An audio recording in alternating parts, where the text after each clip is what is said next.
Hello everyone, my name is Jyoti Rana and I am assistant professor in St. Andrews Institute of Technology and Management, and today we are going to study about the restriking transient voltage and about the current chopping.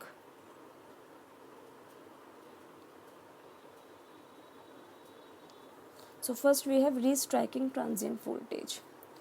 Yesterday I told you about the restriking voltage. restriking voltage क्या थी कि जब मेरे contacts open हो रहे थे तो उस टाइम पे अगर नॉर्मल करंट ने फ्लो करना बंद कर दिया, करंट की वैल्यू ज़ीरो हो गई, सो उस कंडीशन में एक रीस्ट्राइकिंग वोल्टेज डेवलप हो रही थी. रीस्ट्राइकिंग वोल्टेज की वजह से जो नंबर ऑफ आयंस मेरे प्रेजेंट थे between the contacts, so restriking voltage की वजह से जब उसमें करंट फ्लो किया और वो करंट पास थ्रू हुआ बिटवीन दी कॉन्टैक्ट्स, तो वो उन आयंस के साथ में कंबाइन होकर वहाँ पे उसने दोबारा से आर्क को रीस्ट्राइक कर दिया.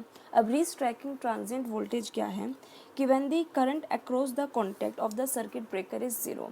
जो मेरे करंट की वैल्यू है across the contacts of the circuit breaker में जब वो ज़ीरो हो जाती है, ठीक है. ज़ीरो कैसे होती है कि जैसे ही फॉल्ट अगर होता है, जो मेरा नॉर्मल करंट फ्लोइंग होता है, जैसे जो मेरा आई करंट होता है मेरे सिस्टम में, उसकी वैल्यू ज़ीरो हो जाती है due to short circuit. A high frequency transient voltage develops in the whole breaker contact and is produced by the sudden distribution of energy between the electric and the magnetic field.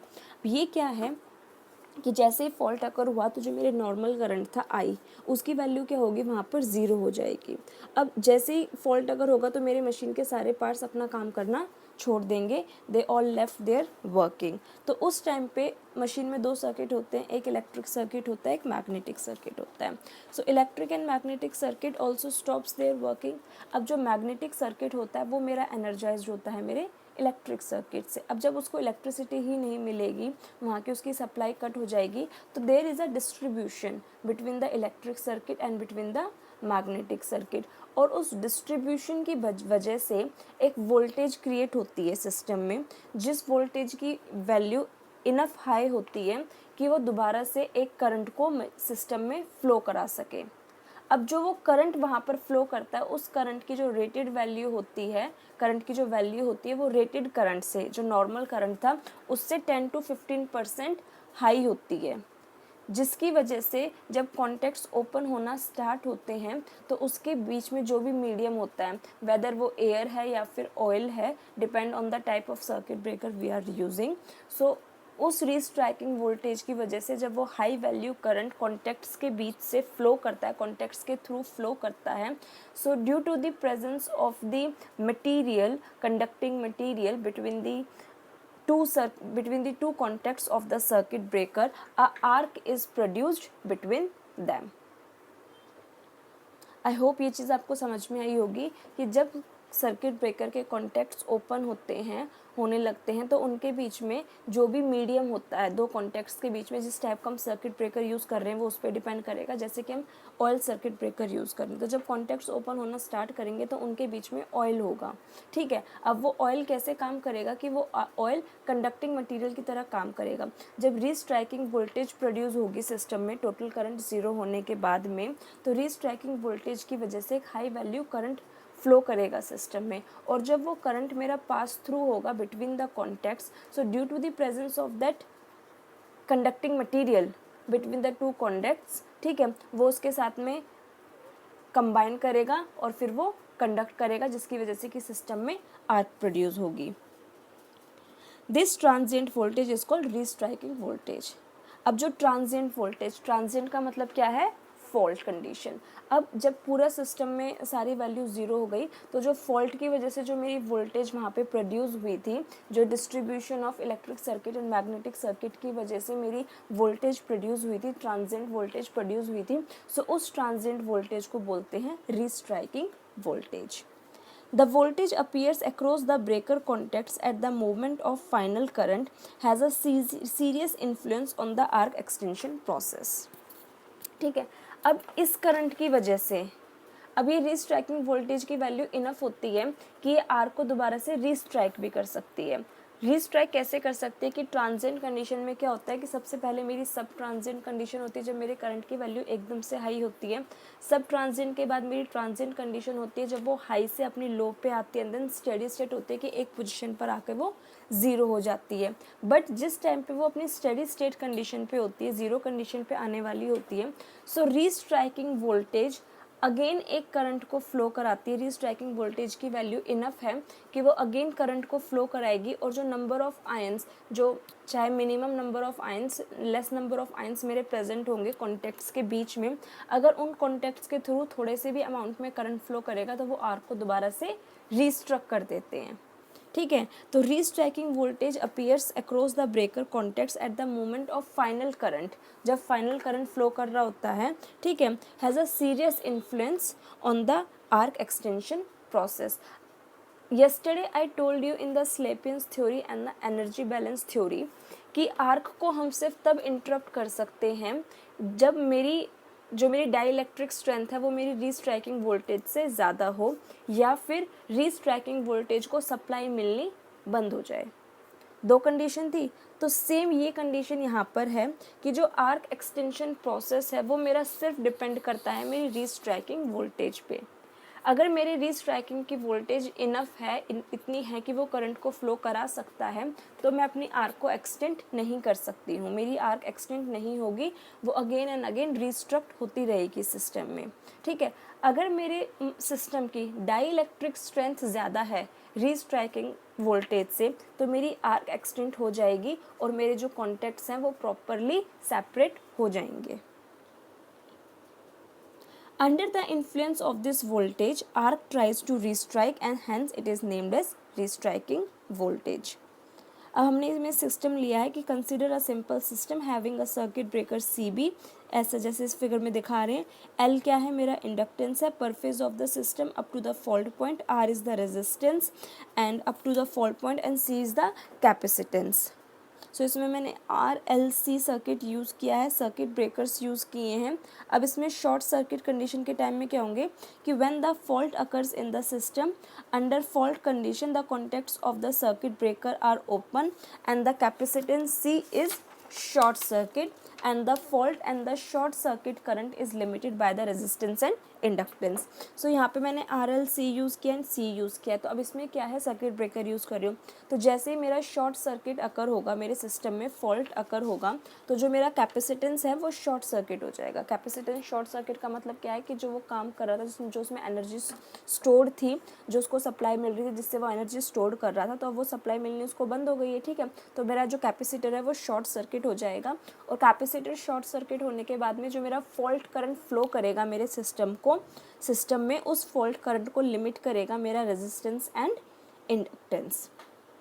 When the breaker contacts are open, अब जब breaker contacts जो है वो मेरे open हो जाएंगे और arc certainly quenches at some current zero and voltage V is applied across the capacitor and therefore across CB contacts, the current I which would flow the fault is not injected in the capacitor and inductor.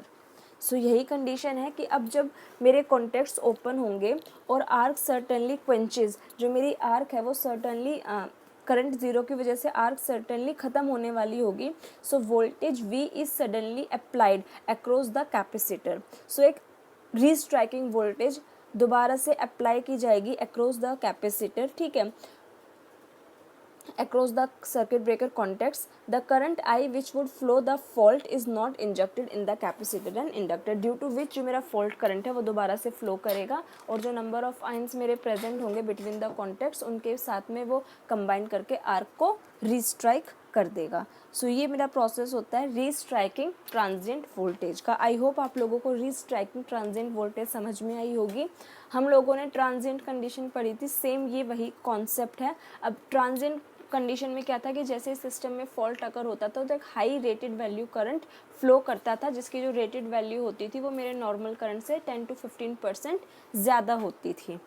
ठीक है, पहले वो अपनी सब transient condition में होता था जिसमें उसकी वैल्यू बहुत ज़्यादा हाई होती थी, देन वो अपनी ट्रांजिएंट कंडीशन में होता था जिसमें उसकी वैल्यू उस हाई से लो आते आते और फिर एकदम से स्टेडी स्टेट कंडीशन पे चली जाती थी। सो ये कंप्लीट मेरी थी क्या थी, ट्रांजिएंट कंडीशन। अब ये ट्रांजिएंट करंट कैसे फ्लो करता है, मेरे सिस्टम में दो डिवाइसेस होती हैं, एक इलेक्ट्रिक डिवाइस, एक मैकेनिकल डिवाइस, ठीक है। जो मेरी मैकेनिकल डिवाइस है, जो मेरी मैग्नेटिक डिवाइस है, या फिर जो मेरी मैग्नेटिक डिवाइस है, वो मेरी चार्ज होती है, एक्साइट होती है due to the electric supply की वजह से। अब जैसे ही सर्किट में फॉल्ट आया तो इलेक्ट्रिसिटी इलेक्ट्रिसिटी सप्लाई थी वो बंद हो गई, सिस्टम को इलेक्ट्रिसिटी मिलनी बंद हो गई। So there is the distribution between the electric circuit and the magnetic circuit. अब उस डिस्ट्रीब्यूशन की वजह से सिस्टम में एक वोल्टेज अपीयर होती है जिसको हम बोलते हैं ट्रांजिएंट वोल्टेज, मतलब कि फॉल्ट वोल्टेज। और उस ट्रांजिएंट वोल्टेज की वैल्यू इतनी इनफ होती है, हाई वैल्यू होती है कि वो सिस्टम में एक फॉल्ट करंट को फ्लो करा सकती है, ठीक है। तो उसी की वजह से जो मेरे सर्किट ब्रेकर के कॉन्टैक्ट्स ओपन होते समय आर्क प्रोड्यूस होती है, it due to that restriking voltage. और वो आर्क कब एक्सटेंड होगी, हम उसको कब ख़त्म कर सकते हैं, ठीक है, वो सब मेरा डिपेंड करता है मेरी रीस्ट्राइकिंग वोल्टेज पे। अगर मेरी रीस्ट्राइकिंग वोल्टेज की वैल्यू मेरी डाइइलेक्ट्रिक स्ट्रेंथ से ज़्यादा है तो मेरी आर्क मेरे सिस्टम में कॉन्टिन्यू रहेगी और वो मेरे सिस्टम को ब्रेक कर देगी। लेकिन अगर डाइइलेक्ट्रिक स्ट्रेंथ ज़्यादा है या फिर रीस्ट्राइकिंग वोल्टेज को सप्लाई मिलनी बंद हो जाए, मेरा टोटल करंट ज़ीरो हो जाए और रीस्ट्राइकिंग वोल्टेज दोबारा से स्ट्रक ना हो, मतलब रीस्ट्राइकिंग वोल्टेज की वैल्यू कंप्लीट ज़ीरो हो जाए, तो उस कंडीशन में मेरी आर्क एक्सटेंड हो जाए। Current chopping. अब करंट चॉपिंग क्या, जैसे नाम से पता चल करंट चॉपिंग क्या, जैसे नाम से पता चल रहा है कि करंट को चॉप करने के लिए करंट चॉपिंग यूज़ किया जाता है, ठीक है। तो करंट चॉपिंग जो मेनली ऑब्जर्व होता है वो एयर ब्लास्ट सर्किट ब्रेकर और वैक्यूम सर्किट ब्रेकर में यूज़ करता है। मतलब जब हम एयर ब्लास्ट या फिर वैक्यूम सर्किट ब्रेकर यूज़ करते हैं तो उस टाइम पे करंट चॉपिंग जो है वो अपना काम करता है। अब करंट चॉपिंग किस लिए यूज़ की जाती है, करंट चॉपिंग की ज़रूरत कहाँ पे पड़ती है, करंट को चॉप करने की ज़रूरत कहाँ पे पड़ती है, तो इसको हम यूज़ करते हैं अनलोडेड ट्रांसफार्मर या फिर शंट रिएक्टर के लिए। अब ये प्रोसेस कैसे काम करता है कि हम लोगों ने सर्किट ब्रेकर पढ़ा। सर्किट ब्रेकर में क्या था कि जब सर्किट ब्रेकर के फॉल्ट अगर होता है सिस्टम में, तो जो मेरा नॉर्मल करंट होता है, जो नॉर्मल करंट फ्लो कर रहा होता है, जैसे कि मेरा नॉर्मल करंट आई है, तो उस कंडीशन में, फॉल्ट कंडीशन में, उस नॉर्मल करंट की वैल्यू ज़ीरो हो जाती है, ठीक है। और जब मेरा इलेक्ट्रिक और मैग्नेटिक सर्किट दोनों अलग अलग होने स्टार्ट होते हैं, डिस्ट्रीब्यूट होते हैं। अब कैसे काम करते हैं इलेक्ट्रिक और मैग्नेटिक सर्किट, कि मैग्नेटिक सर्किट मेरा चार्ज होता है with the help of electric circuit की वजह से, वो एनर्जाइज होता है with the help of electric circuit की वजह से। अब जब सप्लाई ही मिलनी बंद हो गई, जब सिस्टम में फॉल्ट आ गया, सारी कंडीशन ज़ीरो हो गई, तो मैग्नेटिक सर्किट इलेक्ट्रिक सर्किट मेरा एनर्जाइज नहीं होगा, उसके पास में कोई भी एनर्जी नहीं होगी सप्लाई देने के लिए मैग्नेटिक सर्किट, तो वो दोनों डिस्ट्रीब्यूट हो जाते हैं। इलेक्ट्रिक सर्किट अलग हो जाता है और मैग्नेटिक सर्किट अलग हो जाता है, मतलब उन दोनों के बीच में कोई भी कांटेक्ट नहीं होता है। तो जब वो डिस्ट्रीब्यूट होते हैं, ठीक है, when they stop their working, तो उस कंडीशन में एक रीस्ट्राइकिंग वोल्टेज अपीयर होती है। अब वो रीस्ट्राइकिंग वोल्टेज कैसे काम करती है कि वो रीस्ट्राइकिंग वोल्टेज की वैल्यू इतनी ज़्यादा होती है कि वो एक करंट फ्लो कराती है मेरे सिस्टम में, ठीक है, और उस करंट की वैल्यू मेरे रेटेड करंट से 10 to 15% हाई होती है। अब जब वो करंट मेरा सर्किट ब्रेकर के कॉन्टैक्ट्स के थ्रू फ्लो करता है, ठीक है, तो सर्किट ब्रेकर के कॉन्टैक्ट्स के बीच में कोई भी मीडियम प्रेजेंट होता है, मान लो ऑयल है या एयर है या वैक्यूम है, ठीक है, टाइप ऑफ सर्किट ब्रेकर जो मैं यूज़ कर रही हूँ, तो उसका मीडियम वहाँ पे प्रेजेंट होता है। और जब वो करंट उसके साथ, उन आयंस के साथ में, उस मटेरियल के साथ में कंबाइन करता है, तो वहाँ पे मेरी आर्क स्ट्रक होती है। अब वो आर्क कब ख़त्म होती है, जब मेरा ये फॉल्ट करंट की वैल्यू ज़ीरो नहीं हो जाती है, मेरी रीस्ट्राइकिंग वोल्टेज की वैल्यू ज़ीरो नहीं हो जाती है। सो उस कंडीशन तक मेरी जो आर्क है वो मेरे सिस्टम में कंटिन्यू रहती है, और वो मेरे सिस्टम के लिए डेंजरस है क्योंकि वो मेरे सिस्टम को ब्रेक कर सकती है और सिस्टम को ख़राब कर सकती है। अब करंट चॉपिंग प्रोसेस क्या है, करंट चॉपिंग मेरा वो प्रोसेस है कि करंट चॉपिंग जब मैं एयर ब्लास्ट सर्किट ब्रेकर या वैक्यूम सर्किट ब्रेकर यूज़ करती हूँ, सो उस कंडीशन में मैं वेट नहीं करती हूँ कि मेरा फॉल्ट करंट ज़ीरो हो।